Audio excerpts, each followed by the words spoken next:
Namin yung pondo sa Kongreso at ang inyong Duterte Youth Party List kaisa-isang tinanggalan ng pondo ng Marcos administration sa Kongreso.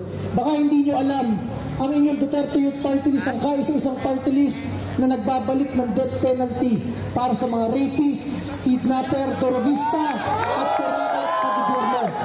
Baka hindi alam ng ating mga kasamahan sa PNP, ang inyong Duterte Youth Party List ang kaisa-isang nagbabalik ng anti-CPP-NPA bill sa Kongreso panlaban ng mga pulis at sundalo sa mga teroristang NPA. Baka hindi alam ng ating mga tropa ng gobyerno na ang tinutulungan ng Duterte Youth Party List ay ang ating mga pulis, sundalo, inyong mga dependents at ating mga veterano. Pero anong ginawa ng krame sa amin ni Congresswoman Cardema? Kung sino pa ang kaisa-isang kongresista na nakikipaglaban sa NPA at nagtatanggol sa mga pulis at sundalo sa Kongreso, kami pa ni Congresswoman Cardema ang tinanggalan ng security ng PNP. Yung mga politiko sa Kongreso ng kaaway lang, kapwa nila politiko sa probinsya, yun pa ang may security. Kami na ang kalaban namin NPA at pinagtatanggol ng PNP at AFP, kami pa ang tinanggalan ng PNP ng isang security. Isipin ninyo yung panggigipit na ginagawa sa amin sa Kongreso. At kami lang po ang tinanggalan ng budget. Pero masabi ko sa inyo, ang Duterte Youth Party List ninyo, kahit walang billboard, kahit walang radio ad, kahit walang TV ad, kahit tinanggalan ng budget sa Kongreso, ang Duterte Youth Party List nyo ang pinakanangunguna ngayon sa buong bansa dahil ito ay patotoo na ang mga Pilipino ay puro Duterte supporters. Kaya masabi natin, ipagpatuloy natin ang ating pagsuporta sa Pangulong Duterte. Sinasabi ko kay Congresswoman Cardema, sabi niya sa akin, sa Kongreso wala na tayong pondo. Sa Kongreso tayo lang nagtanggol kay Pangulong Duterte sa Quadcom. Sa Kongreso, isa kami doon sa hindi pumirma sa impeachment ni Vice President Sara Duterte. Sa Kongreso, kami pa tinanggalan ng security ng PNP. Kami na lang lumalaban sa NPA sa Kongreso.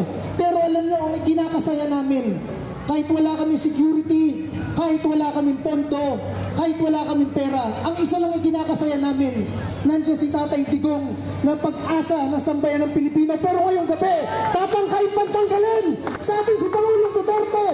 Kaya hindi tayo aalis dito hanggat hindi lumalabas si Pangulong Duterte dyan at isinasauli sa atin ngayong gabi.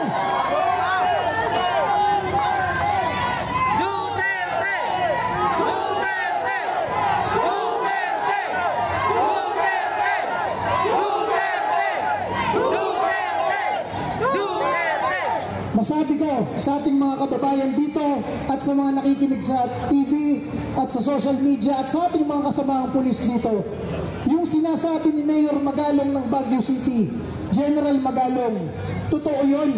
Pag ikaw ay kongresista at umattend ka sa rally ni Speaker Romualdez, bibigyan ka ng 777 or 21 million na pondo kada attend mo.